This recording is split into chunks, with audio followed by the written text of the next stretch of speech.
Gel ve bak. Gece nece yaraşır sənə,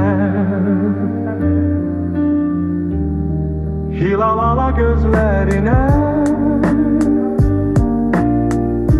paralarda arzular görür mənə. Gel ve bak. Yarpaqları saralır, payız məni yenə özü ilə aparır. Yana atır məni dünənlərin içinə, acı xatirələrimin dəli qatarı.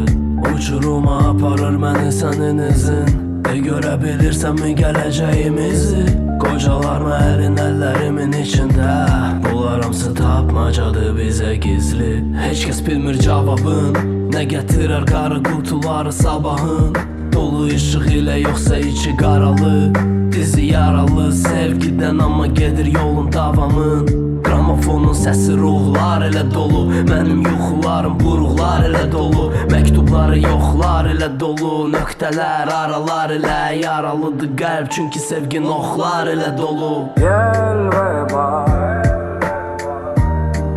Gece nece yaraşır sənə,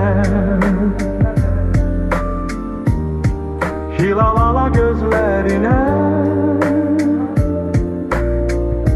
paralarda arzular dönür mənə.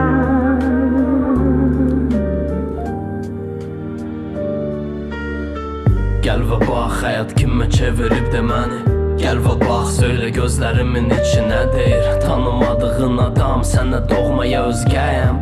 Nə hiss eləyirsən de gözəlim. Gəl və bax bizim gələcəyim falına. Bax, bəlkə biz də bir də alına. İkinci dəfə, ikicə nəfər və bircə hədəf. Üfürək bu gözlərə, verək ikinci nəfəs. Gözlərindən oxuyuram, artıq mümkün deyil. Ürəyi söndürürük və yandırırıq beyni. Biz baxırıq ətrafa, sanki çiçəkli bahar. Amma piyadalar qalın geyinib. Ötürümmü səni, tanımıram evini. Barmağında üzüyor, görəsən evlimi? Axırı göz yaşı, çünki bilir sevilir. Gel ve bak. Gece nece yaraşır sənə,